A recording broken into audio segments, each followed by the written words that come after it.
hasiera eman zitzaion dinamika honi 2008ko ekaina 8 fiko bat. Eta bertan jarri genuen erronka ondietariko bat izan zen, urtebete beranduago, urtebete gendukela, herriz-herri zabaltzen hasteko ideia bat eta ideia baino gehiago laniteko modu bat eta erabat, ezta? Topagune bat irudikatzen genduen eta fikoban hori izan plazaratu genuen, ezta?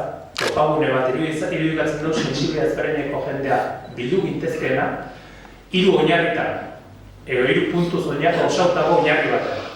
Hau da, herri bat gara, erabakitzeko eskubidea dugu eta herritarren garaia da. Ekaina 8 hasiera eman zitzaion eta herriz-herri hasi ginen ideia hau zabaltzen.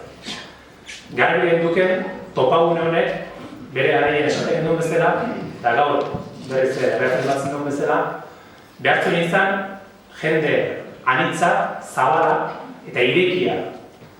3 oinarriotan, 3 puntu honetan bat egin zuten herritarren guztin topagune, ezta? Ekaina 8 izango da aukera bat Euskal Herritarrak ikusteko elkarrekin amankomuneko oinarri bat jarrita zer egiteko gai izan ditezke.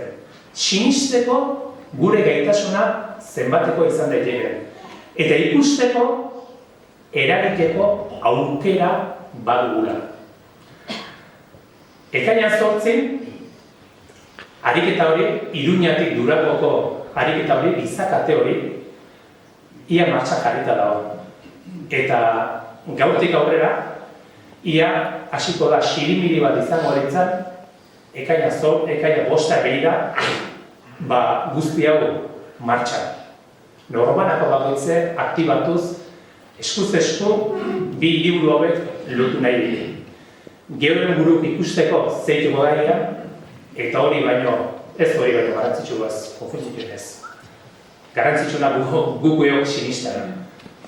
Baina era bere, kanpotik ikusi dezaten, aurten Kataluniara eta Eskozira begira horien begi guzti horiek, Europa mendebalde honetan badala herri bat, eta badaudela herritar batzu, ze esana badutela. Eta badaudela herritar batzu, bere etorkizunan jabe izan nahi duguna.